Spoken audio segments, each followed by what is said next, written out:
하나님 말씀 누가복음 9장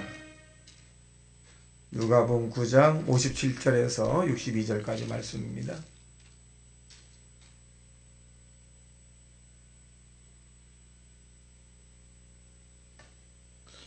(57절에서 62절까지) 말씀 다 같이 시작.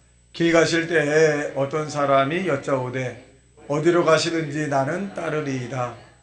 예수께서 이르시되 여우도 굴이 있고 공중에서도 집이 있으되 인자는 머리 둘 곳이 없도다 하시고, 또 다른 사람에게 나를 따르라 하시니 그가 이르되 나로 먼저 가서 내 아버지를 장사하게 허락하옵소서. 이르시되 죽은 자들로 자기의 죽은 자들을 장사하게 하고 너는 가서 하나님의 나라를 전파하라 하시고, 또 다른 사람이 이르되 주여 내가 주를 따르겠나이다마는 나로 먼저 내 가족을 작별하게 허락하소서. 예수께서 이르시되 손에 쟁기를 잡고 뒤를 돌아보는 자는 하나님의 나라에 합당하지 아니하리라 하시니라. 아멘. 할렐루야. 우리 옆 사람에게 뒤를 돌아보지 맙시다 라고 인사하시기 바랍니다. 뒤를 돌아보지 맙시다. 자, 오늘 본문에 있는 내용은 쟁기를 잡은 자라고 하는 제목입니다. 많은 사람들이 세상을 떠날 때 떠나고 난 다음에 이렇게 얘기합니다. 무거운 짐을 내려놓고 편히 쉬십시오. 편히 가십시오. 또 편안하십시오. 이렇게 이야기합니다. 사실은 세상을 떠날 때 모든 걸 내려놓는 것이 아니라 우리가 살아있을 때 저와 여러분의 수고하고 무거운 짐을 예수님에게 내려놓게 되시기를 주님의 이름으로 축원합니다. 쟁기라고 하는 것은 농기구의 일종인데, 쟁기는 소를 앞에 놓고 바라보면서 가는 거죠. 만일 이 쟁기 잡는 자가 소를 바라보지 않고 목표물을 바라보지 않고 뒤를 바라보면 이것은 엉망진창이 되는 것처럼 쟁기를 잡은 자를 뭐라고 표현해주고 있느냐? 첫째로 하나님의 일을 맡은 자다, 그렇게 표현합니다. 쟁기 잡은 사람이란 하나님의 이 사명을 받은 자다, 이렇게 표현해주고 있는데, 하나님이 나에게 맡겨준 사명을 꼭 잡아야 돼요. 한눈을 팔면 이 목표가 자꾸 흔들리게 됩니다. 그래서 저와 여러분이 하나님께 맡은 사명이 뭐냐? 이 잠언서에 보면 우리에게 이렇게 말씀합니다. 양떼를 바라보지 소떼에게 마음을 두지 마라, 이렇게 표현합니다. 여러분과 내가 맡겨진 일에 최선을 다하지 다른 일에 분주하지 마라, 그렇게 표현합니다. 다른 일에 분주하게 되면 자기의 본질을 자꾸 잊어버리게 되고 중요하게 여기는 것이 대단히 가볍게 여깁니다. 그래서 교회 중직은 사실은 이 경외한다라고 하는 말이 뭐냐? 하나님의 말씀을 무겁게 여기는 거예요. 하나님이 나에게 준 일을 굉장히 무겁게 여기는 거거든요. 이게 경외하는 자, 중직자예요. 그래서 경외하는 자는 중직자라고 표현해주고 있고, 중직자는 하나님이 나에게 맡겨준 일을 무겁게 생각한다. 그러니까 이 무거우니까 함부로 경솔하게 움직이지 않는 거죠. 반대로 하나님을 경홀히 여기지 않는 자는 뭐냐? 하나님이 자기에게 준 일을 가볍게 여기는 거죠. 내가 없어도 돼, 나 아니어도 돼, 이렇게 여기는 것이 하나님을 가볍게 여기는 거다. 저와 여러분이 하나님의 찾는 쟁기를 잡은 하나님의 일을 무겁게 여기는 자 되시기를 주님의 이름으로 축원합니다. 이 지방에서 해외에 자꾸 가자, 해외여행을 가자, 이렇게 놀러 가자, 이런 부분이 많이 오는데, 저는 사실은 여행을 그렇게 즐겁게 하는 사람은 아니에요. 만약에 여행을 가게 되면 가장 힘든 게 뭐냐? 기도를 못해. 그래, 어떤 목사님 호텔에서 기도하면 되잖아요. 호텔에서 기도하는 것과 여기 기도하는 것은 하늘과 땅이야. 그리고 두 번째는 그렇게 갔다 오게 되면 마음이 정돈이 안 되고 흩어져 버려요. 그럼 기도줄을 한 번 잡는데 어떤 분은 몇 년이 걸려요. 저 같은 경우는 몇십 년을 이제 기도줄을 잡아서 있는데, 기도줄을 놓치는 것은 일주일 기도 안 하면 목회자가 확 놓쳐버려요. 그럼 기도줄을 일주일 기도 안 하다가 잡으려면 6개월 이상 걸릴 수 있습니다. 그리고 백창자가 끊어질 듯한 고통을 지나고 난 다음에 기도줄이 딱 잡혀서 할 수 있지. 그래서 기도줄을 못 잡을까봐 굉장히 저는 해외여행을 잘 안 가고, 그 다음에 국내 여행도 몇 박 며칠 가는 거, 자녀들에게 집을 와서 좀 자달라고 해도 굉장히 불편해요. 굉장히 불편해. 어디가 제일 편하냐? 내가 있는 곳이 가장 편해요. 예? 제일 편해. 그것은 뭐냐? 이제 나에게 맡겨진 사명이 있기 때문에 그렇습니다. 그 중직도 이렇게 제가 여러 가지 해보거든요. 이 사람을 총괄로 세우기도 하고 중창단에서 막 세워요. 그래서 이분들이 정말 자기에 맡겨진 일에 정말 무겁게 생각하냐? 무겁게 생각하냐? 가볍게 생각하냐? 그래서 2020년에도 이제 목회획을 바꾸기도 하거든요. 근데 막 10년 동안 무겁게 여긴 사람이 11년 때도 가볍게 여기는 사람도 있어요. 또 10년 동안 가볍게 여긴 사람이 어느 날 갑자기 하나님에 대한 사명을 알아서 굉장히 무겁게 여기는 경우가 많습니다. 여러분, 하나님의 은혜 받는 사람들을 보면 하나님의 일을 굉장히 무겁게 여기는 저와 여러분 되시길 주님의 이름으로 축원합니다. 빌리그람 목사는 누구든지 예수를 그리스도 영접하는 자는 그 순간부터 선교사고 많이 선교사가 아니라 예수 그리스도를 증거하는 모든 곳이다 선교지다 이렇게 표현해주고 있습니다. 고린도서 4장 2절의 말씀에 보면 맡은 자에게 구할 것은 충성이다. 충성은 뭐냐면 죽을 수도 있는 그런 상태에서 하는 거예요. 이게 충성이다 이렇게 합니다. 데살로니가후서 3장 10절의 말씀에 보면 누구든지 일하기 싫어하거든 먹지도 말게 하라 그렇게 말씀합니다. 여러분, 이 세상에서 가장 가치 있는 것이 뭐냐? 하나님의 일이에요.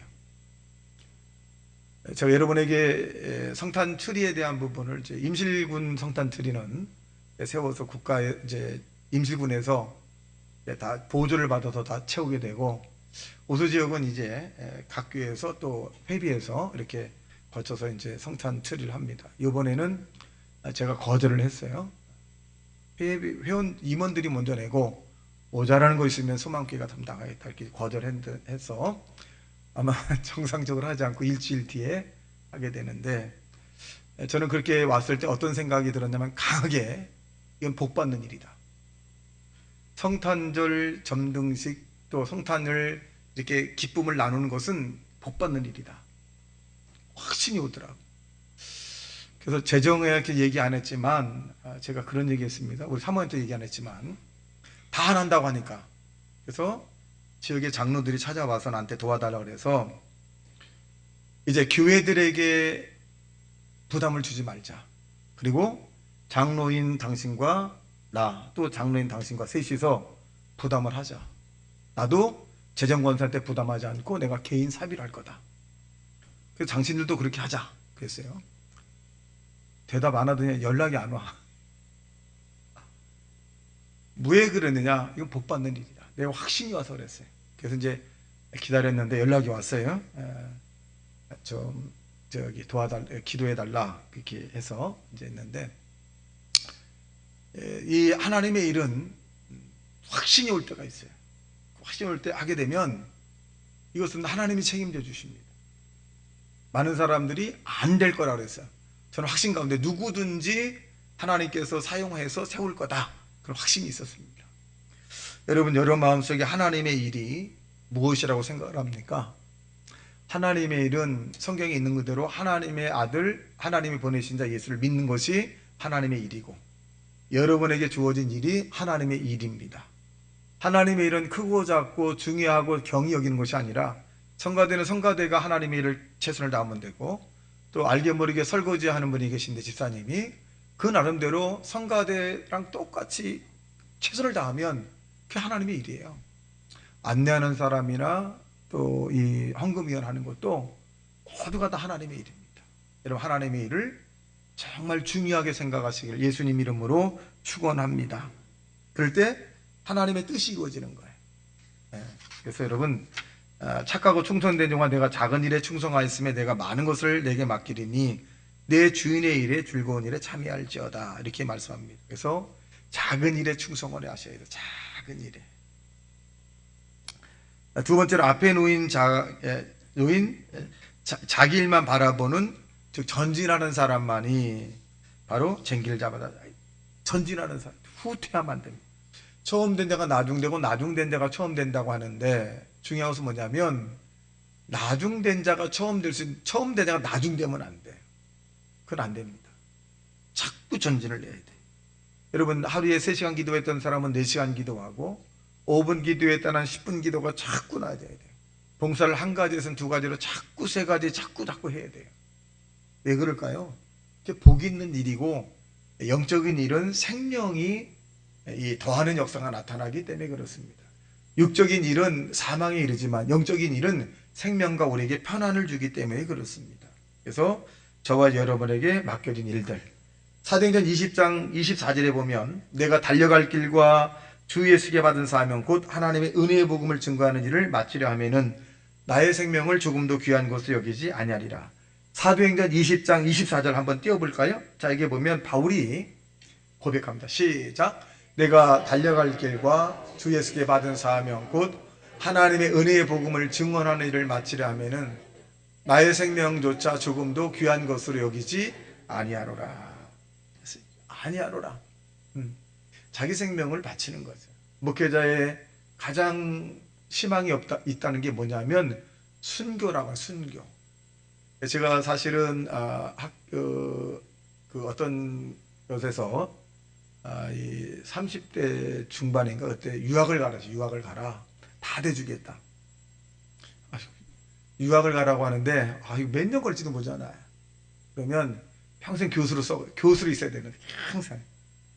그래서 이걸 거절했죠. 거절했더니 또 어떤 분이 이제 선교사로 가라는 거. 아이고 나 선교사는 잘 맞지 않는데, 그래서 선교사도 이제 거절하고 이제 이 학교에 있다가 이제 목회를 하게 됐는데, 그러한 어떤 부분에 대한 미안함이 있죠. 선교사를 보면 나 선교사에 가서 저렇게 고생을 해야 되는데 내가 못하니까 좀 미안한 마음도 있고, 또 학교에 남아 있어서 외국 유학 갔다 와서 가르치는 학생 그 교수를 보면 좀 미안함도 있죠.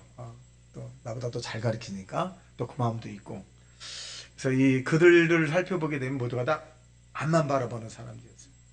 여러분, 목회자들만 앞만 바라보는 것이 아니라 평신들도 앞만 바라보고, 순교라고 하는 것이 목회자에만 순교하는 것이 아니라 여러분 개인도 순교가 가능합니다. 생활 가운데 순교하시면 돼요. 집에서, 또 가정에서, 교회에서 내가 할 말이 있지만 하지 않는 것, 내가 화가 나지만 화를 내지 않는 것, 내가 분노 내고 싶지만 좀 참는 것, 마시고 싶지만 좀 안 마시는 것, 이런 것들이 나 삶을 희생하는 이런 부분들이 순교적 사명의 길이다, 이렇게 표현해 주고 있습니다. 바울이 자기의 맡겨진 사명을 감당하기 위해서는 자기 생명조차도 내놓을 수 있는 것처럼 저와 여러분이 생명보다 주님을 선택하는 자 되시기를 예수님 이름으로 축원합니다.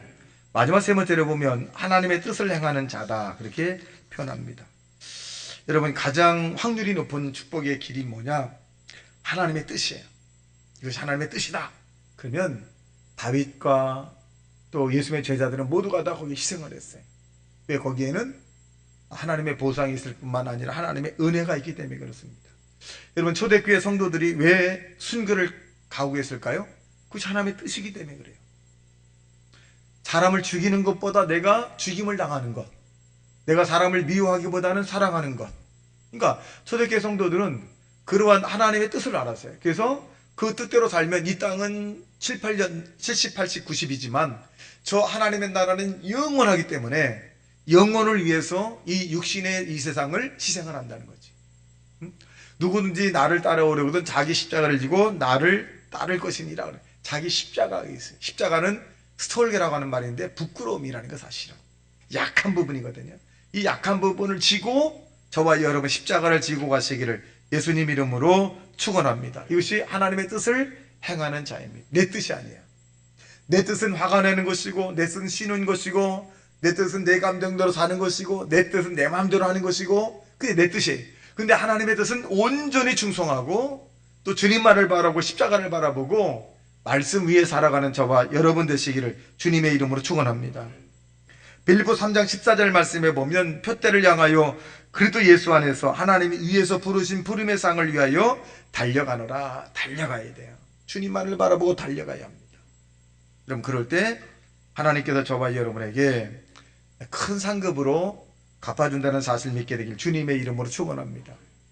여러분, 어떤 왕이 신하들을 테스트하는데 그 신하들이 그렇게 얘기했다는 거예요. 어떻게 인생을 살아야 잘 살겠습니까? 그랬더니 이 왕이 이제 물 한 그릇을 주고 난 다음에 사람들에게 성을 도르라 그랬잖아요. 근데 신하들이 성을 들고 이렇게 오는 모습을 보고 난 다음에 어떤 신하는 이 물이 반밖에 없고 어떤 신하는 사람과 부딪혀서 다 쏟아버렸고 그 중에서 어떤 신하는 물을 온전히 갖고 온 신하가 있어요. 그래서 사람들에게 그 신하를 세우고 이렇게 했다는 거 아닙니까? 이 사람처럼 인생을 살아라. 그러니까 이 물이 한 방울도 흘리지 않은 이 신하에게 사람들이 질문합니다. 당신은 어떻게 하였길래 어떤 모습을 하였기에 왕이 당신의 인생처럼 살라고 했을까? 했더니 이 신하는 그렇게 얘기합니다. 나는 이 물이 떨어지지 않으려고 흘리지 않으려고 정말 애지중지하면서 물만 바라고 왔다는 거예요. 물을 그러니까 흘리지 않고 왔는데 물을 흘린 사람들 보십시오. 동네 시장 다 구경하다가 부딪히고 물이 쏟고 막 남의 일 참견하다가 구경하다가 끼우끼우하다가 다 쏟아버리잖아요. 여러분 십자가에 못 박여 달려 돌아가신 예수 그리스도 그분만을 바라보고 사시는 저와 여러분 되시기를 주님의 이름으로 축원합니다. 다시 말씀 생감에 통성 기도합니다. 죄야 죄야 죄야